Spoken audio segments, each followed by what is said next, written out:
थोड़ा आपको फॉर्मेट बताती हूँ, जैसे कि यहाँ पे जगह नहीं है, यहाँ पे लेती हूँ। सेक्शन ए में हमने देखा था कि ऐसे 1 2 3 4 5 6 ऐसे क्वेश्चन होते हैं और इसमें ए बी इस तरह क्वेश्चन होते हैं, ए बी इस तरह से क्वेश्चंस होते हैं। तो लगभग ये 12 क्वेश्चन बन जाते हैं। ठीक है, ये 150 मार्क्स के क्वेश्चन 150 वर्ड्स में लिखना होता है और 10 मार्कर्स क्वेश्चंस होते हैं। ठीक है, ये हो गया हमारा सेक्शन ए। तो सेक्शन बी में क्या है, आज जो देखने वाले हैं हम केस स्टडीज, तो उसमें क्या है सेक्शन बी। इसमें लगभग देखो अभी 6 हो गए, 7 से क्वेश्चन स्टार्ट होता है, 8 9 10 11 और 12, मतलब लगभग 6 केस स्टडीज होती हैं। 6 केस स्टडीज होती हैं।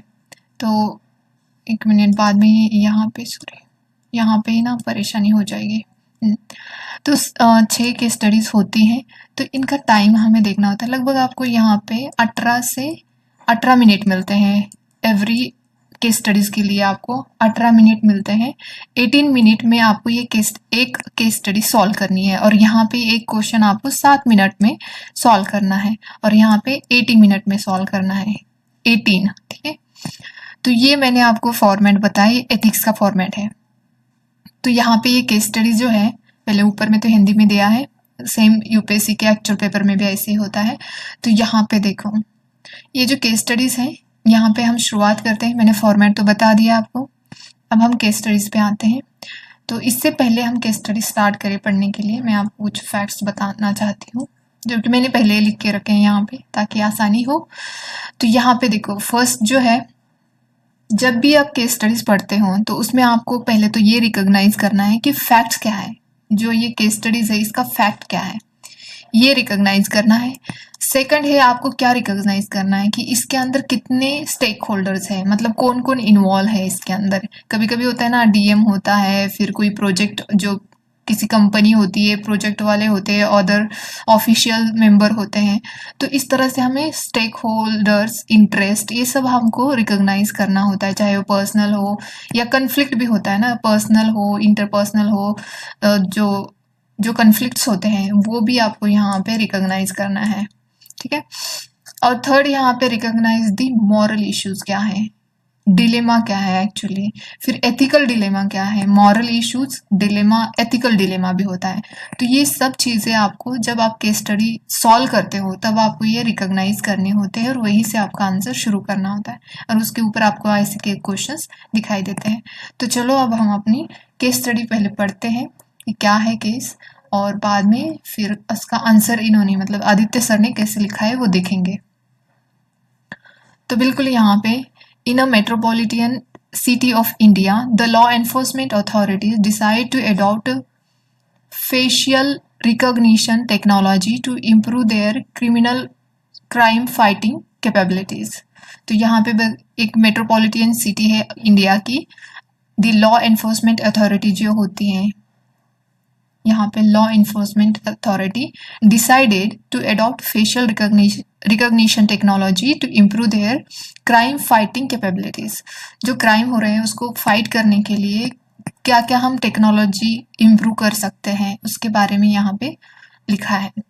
दे implemented a special recognition system, इन्होंने इम्प्लीमेंट की है जो फेशियल रिकॉग्निशन टेक्नोलॉजी होती है उसको इम्प्लीमेंट किया है, that integrated with existing surveillance camera, जो अभी पहले ही एग्जिस्ट करते थे सर्विलेंस कैमराज, आपने देखे होंगे कहीं भी, आप अगर किसी कोचिंग क्लास में होंगे तो वहाँ पे आपको नीचे वो सर्विलेंस कैमरेज, या इवन जहाँ पे आप पेपर लिखते हो या कोई भी हो, चाहे प्रीलिम्स का हो, मेंस का हो, किसी भी कोचिंग क्लासेस में, वहाँ पे भी आपको कैमरा दिखाई देगा।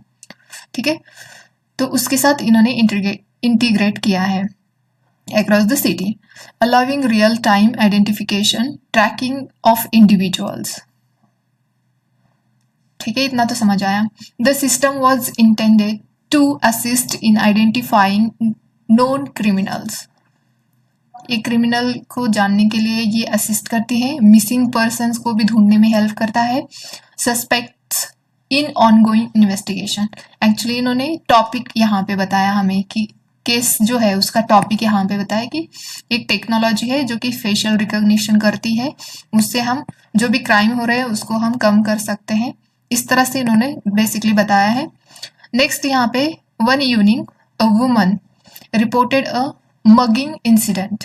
जो एक वुमेन है वो मगिंग इंसिडेंट को रिपोर्ट करती है। वेयर द परपेट्रेटर और अ hoodie obscuring most of his face। जहाँ पे जो जिसने भी वो क्राइम किया है ना, जो भी क्रिमिनल है, तो उसने क्या पहना है, हुडी पहनी है, तो उसका फेस दिख नहीं रहा है। द विक्टिम प्रोवाइडेड अ वेग डिस्क्रिप्शन टू द पुलिस। जो महिला विक्टिम है उसने जस्ट ऐसे वेग, मतलब अब देखो चेहरा तो ढंग से नहीं देखा है तो क्या बोलेगी कि इस तरह से हुडी पहनी थी और ये सब, तो इससे तो थोड़ा ढूंढना मुश्किल हो जाता है ना, तो ये वेग माना जाता है। And based on that information, the authorities decided to use facial recognition technology to locate potential suspects। तो ये इसी अकॉर्डिंग जो हमारे पुलिस होते हैं उन्होंने डिसाइड किया, जो अथॉरिटी है उन्होंने डिसाइड किया कि हम फेशियल रिकॉग्निशन का इस्तेमाल करेंगे, मतलब टेक्नोलॉजी का। The system scan through hours of surveillance footage from various location near the crime scene. जहाँ पे ये क्राइम हुआ था वहाँ पे जो लोग हैं, हमारे जो पुलिस के लोग होते हैं, पूरा सिस्टम होता है, वो जाते हैं और जो सर्विलेंस वाले कैमरे होते हैं उनसे फोटोज और ये सब देखते हैं। ठीक है, नेक्स्ट देखते हैं यहाँ पे the facial recognition algorithm generated a list of potential matches. तो ये जो फेशियल रिकॉग्निशन वाला एल्गोरिदम होता है वो काफी सारे मैचेस जनरेट करता है। And one individuals image stood out as a close match to the description provided by the victim. Victim ने जैसे बताया था वैसे एक जो इमेज है वो मैच करती है। And the police consider this individual a prime suspect and proceeded with his arrest. तो पुलिस ऐसे कंसिडर करते हैं कि यही विक्टिम है और उसको अरेस्ट करने की प्रोसेस स्टार्ट कर देते हैं। Subsequently it was discovered that the arrested person was innocent. फिर बाद में पता चलता है कि जिसको अरेस्ट किया हमने वो पर्सन इनोसेंट है। Further investigation revealed that the facial recognition system had misidentified the innocent individual due to the limitation of the technology and the partial description provided by the victim। बाद में पता चलता है, जैसे इन्वेस्टिगेशन किए जाते हैं तो उससे पता चलता है कि जो विक्टिम ने जो भी हुलिया बताया था उसके अकॉर्डिंग वो सफिशिएंट इंफॉर्मेशन नहीं थी टू वो आइडेंटिफाई करने के लिए। जो टेक्नोलॉजी है एक तो इतनी एडवांस भी नहीं, उसके खुद की कुछ लिमिटेशंस है यहाँ पे बताया। फिर पार्शियली डिस्क्रिप्शन प्रोवाइड किया, मतलब थोड़ा बहुत सही थोड़ा बहुत ऐसे, क्योंकि विक्टिम ने भी उसका फेस नहीं देखा था, ऑलरेडी बोला गया है क्योंकि उसने हुडी पहनी थी, तो इसीलिए भी जो इंफॉर्मेशन थी वो सफिशिएंट नहीं थी, तो वो टेक्नोलॉजी भी इतना अच्छे से काम नहीं कर पाए। And the police release the arrested individual, still his reputation got tarnished for life. ऐसे होता है ना, हमने रियल लाइफ में भी देखा है कि पुलिस अगर एक बार किसी को पकड़ लेते हैं और बाद में छोड़ भी देते हैं तो एक धब्बा जो है वो लग ही जाता है इंसान के ऊपर, तो उसके वजह से उसकी रेपुटेशन खराब हो जाती है। He along with his family was evicted from their current place of residence. तो उस वजह से उस इनोसेंट पर्सन को अपने फैमिली के साथ कहीं दूसरी जगह जाना पड़ता है। And the psychological impact of the incident has been tremendous owing to which his job is also on the line। शायद वो जॉब भी करता होगा या उस, देखो हम अगर कोई क्राइम नहीं करते, कोई गुनाह नहीं किया हमने और हमें ऐसे पुलिस उठा के ले जाती है, सख्ती से हमारे साथ पेश आती है, तो हमारा माइंडसेट भी साइकोलॉजिकली डिस्टर्ब हो जाता है। फिर एक बार ऐसे होता है ना, इसको पुलिस ने पकड़ा है, मतलब इसने कुछ ना कुछ इसका हाथ होगा, तो जहाँ पे जॉब कर रहा है वहाँ का बॉस भी ऐसे सोचेगा इसको जॉब में रखे या ना रखे। और जिस मोहल्ले में ये रहता होगा, जो भी पर्सन इनोसेंट पर्सन जिस भी मोहल्ले में रहता होगा, तो वहाँ के लोगों का नज़रिया चेंज होता है, तो उसको बाय द एंड उसको ऐसे लगता है कि ऐसे यहाँ पे रहने से अच्छा है कहीं और रहते हैं। तो बेसिकली यहाँ पे ये बता रहे हैं कि जो ये टेक्नोलॉजी की सहायता से, या आप जो विक्टिम है उसने जो हुलिया बताया उसी के अकॉर्डिंग अगर आप किसी इनोसेंट पर्सन को पकड़ते हो लेकिन उसको बाद में वो प्रूव हो जाता है कि उसने कुछ नहीं किया, उसको रिलीज करते हो, तो उसके ऊपर जो इम्पैक्ट होता है, साइकोलॉजिकल इम्पैक्ट हो, उसके जॉब के ऊपर हो, उसकी जो लाइवलीहुड है उसके ऊपर जो इम्पैक्ट होता है, उसके बारे में यहाँ पे बोला गया है। ठीक है, मुझे लगता है इतनी हार्ड नहीं था समझने के लिए।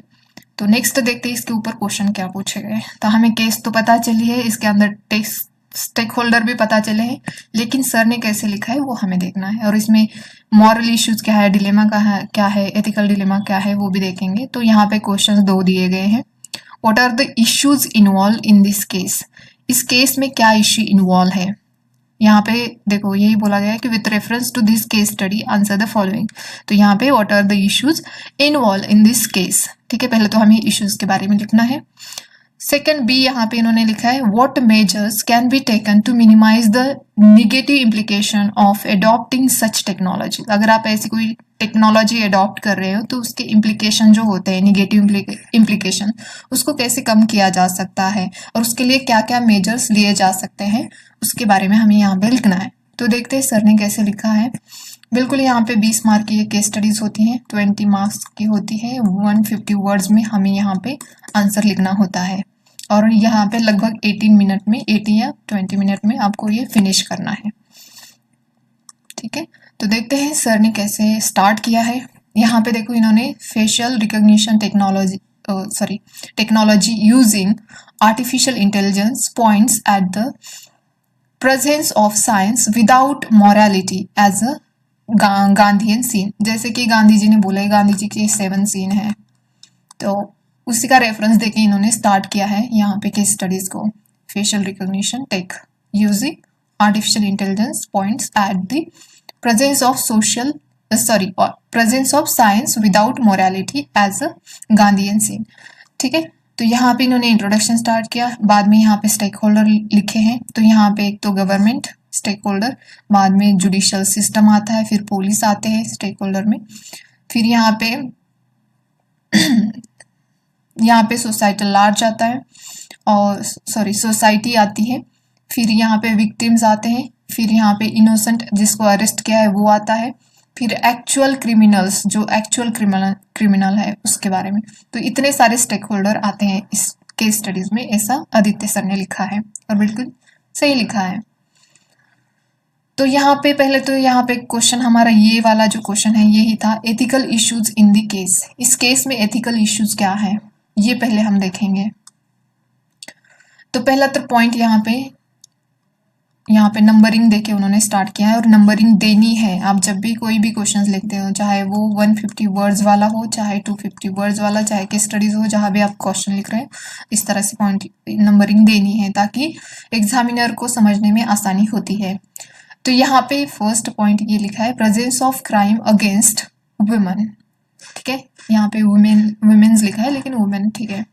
अगेंस्ट कॉन्स्टिट्यूशनल मॉरलिटी, एक तो ये जो है ये कॉन्स्टिट्यूशनल मोरालिटी के अगेंस्ट है, and fundamental duty to respect dignity of women, इसके अगेंस्ट है, दोनों के अगेंस्ट है। एक तो कॉन्स्टिट्यूशनल मोरालिटी, आप मुझे कमेंट से, मैंने बहुत बार बताया कॉन्स्टिट्यूशनल मोरालिटी क्या होती है, तो आप मुझे ना कमेंट बॉक्स में बताना, और इसके ऊपर खास करके क्वेश्चन भी पूछे गए हैं, तो आप मुझे कमेंट सेक्शन में बताना। बताते नहीं हो प्लीज बताया करो, जितना आप एंगेज होंगे ना उतना आपका इंटरेस्ट बढ़ेगा और आपकी पढ़ाई बेहतर होगी। ठीक है, तो ये जो है ये पहला इश्यू है यहाँ पे एथिकल की, जो वुमेन की डिग्निटी होती है, उनके फंडामेंटल, मतलब ये फंडामेंटल ड्यूटी है कि रिस्पेक्ट करना चाहिए डिग्निटी ऑफ वुमेन। ठीक है, तो ये यहाँ पे एथिकल इश्यूज आता है। पहले तो आपको एथिक्स क्या होता है ये पता होना चाहिए। ठीक है, फिर मोरालिटी क्या होती है पता होना चाहिए, फिर वैल्यूज पता होनी चाहिए। ये बेसिक है, ये की पॉइंट्स आपको बिल्कुल आराम से पता होना चाहिए। तो यहाँ पे एथिक्स का मतलब यही होता है कि ethics is the study of human action from the point of view of its rightness और रॉन्गनेस। तो क्या सही है क्या गलत है ये एथिक्स होता है। ठीक है, तो यहाँ पे हम एथिकल इश्यूज देख रहे हैं, तो इतना हम देखते हैं। नेक्स्ट पॉइंट यहाँ पे इन्होंने लिखा है, यहाँ पे technology usage without social proofing. जो आपकी प्रूफिंग होती है, सोशल प्रूफिंग के बिना आप जो टेक्नोलॉजी का यूज करते हैं उसके बारे में लिखा है। Tarnishing reputation against article 21। ये आर्टिकल 21 आपको right to life, right to dignity, ये सब इसमें आता है ना। तो ये अगर आप टेक्नोलॉजी का जो यूज़ कर रहे हो सोशल प्रूफिंग के बिना, तो एक पर्सन की जो रिप्यूटेशन होती है वो खराब होती है, और ये फंडामेंटल राइट का वायलेशन है। यहाँ पे इन्होंने बिल्कुल सही एग्जाम्पल देके लिखा है, ठीक है। नेक्स्ट थर्ड इशू, आप एथिकल इशू देखेंगे तो यहाँ पे collective punishment as all family was evicted against justice. तो यहाँ पे एक इंडिविजुअल, बस एक इनोसेंट इंडिविजुअल की ही बात नहीं है, तो यहाँ पे पूरी उसकी फैमिली एविक्ट कर जाती है। ऐसे बोला है ना, केस स्टडीज में बोला गया है कि उसकी पूरी फैमिली एविक्ट कर जाती है। तो ये बस एक इंसान की बात नहीं, यहाँ पे जस्टिस के अगेंस्ट सारी चीजें हो रही है, तो ये एथिकल इश्यूज है। 4 है यहाँ पे आपको लैक ऑफ,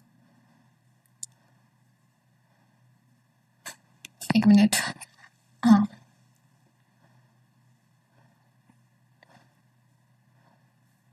लैक ऑफ, ये पता नहीं वर्ड क्या लिखा है इन्होंने, समझ में नहीं आया, ऑफ इग्नोरेंस, ठीक है, समझ में नहीं आ रहा है मुझे ये क्या लिखा है, वी ना, ठीक है।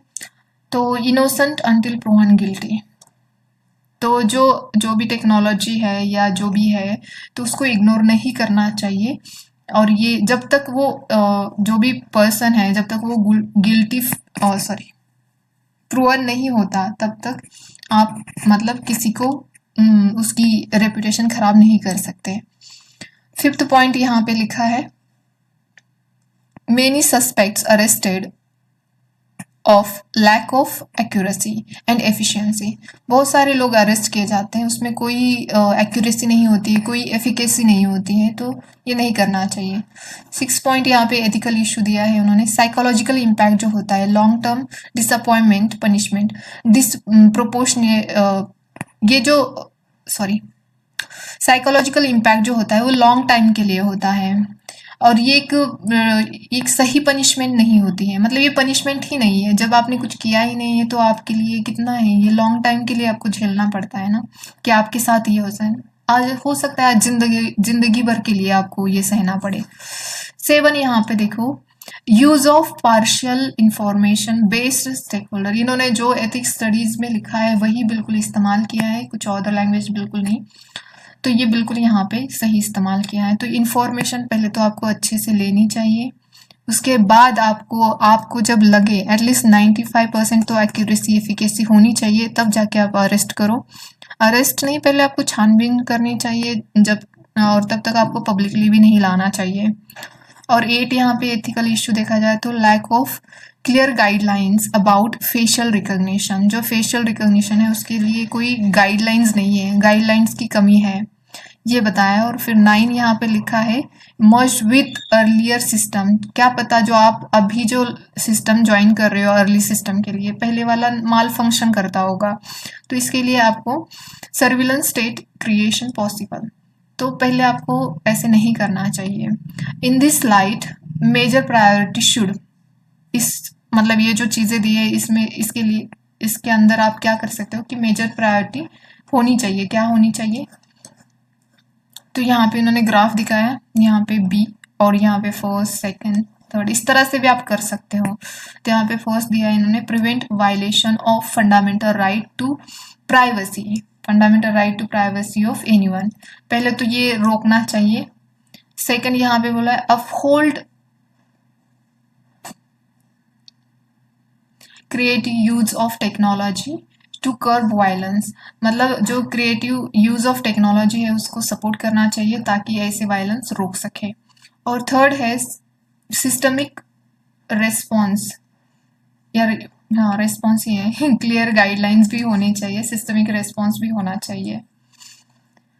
तो नेक्स्ट यहाँ पे भी जो क्वेश्चन पूछा है उसके बारे में लिखा है यहाँ पे, measures to be taken to minimize negative impact, तो इसके लिए मेजर क्या लेने चाहिए, एथिकल इश्यूज हमने देखा, अब यहाँ पे मेजर्स देखने हैं। Use technology only as a means not as the aims in itself, technology एक माध्यम की तरह इस्तेमाल करना चाहिए, ना कि यही फाइनल रिजल्ट है, ऐसे नहीं समझना चाहिए। सप्लीमेंट बाय इन्वेस्टिगेशन, इसके लिए इन्वेस्टिगेशन भी करनी चाहिए प्रॉपरली, ये बोला है। सेकंड पॉइंट यहाँ पे लिखा है इन्होंने मेजर के लिए, राइट टू बी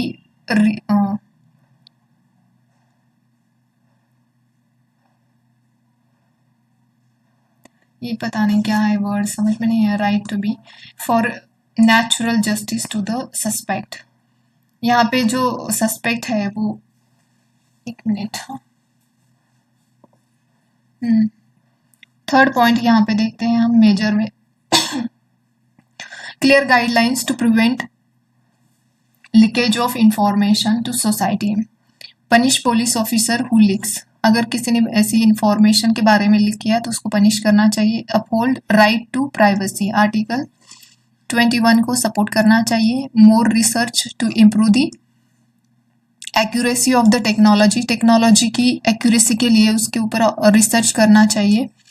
और यहाँ पे फिफ्थ पॉइंट लिखा है इन्होंने मेजर में, provide psychological counselling and compensatory justice, तो साइकोलॉजिकली इम्पैक्ट होता है ना, तो उसके लिए काउंसलिंग प्रोवाइड करनी चाहिए। और बाद में इन्होंने लिखा है कि टू रॉन्गली एक्यूज्ड, मतलब जो रॉन्गली एक्यूज हुए उनके लिए। और सिक्स पॉइंट यहाँ पे लिखा है clear SOP for future cases, step by step guidelines भी लानी चाहिए। और 7 मेजर यहाँ पे बोला है कि upholding Gandhian deontology by listing range of technology, तो ये सही इस्तेमाल किया है। Use activity stressor algorithm along with facial recognition and pave major means, ठीक है। सो लास्ट में यहाँ पे इन्होंने लिखा है कि this would help to ensure that the technology is used keeping, अरे यार ये क्या हो रहा है, justice delay is justice denied.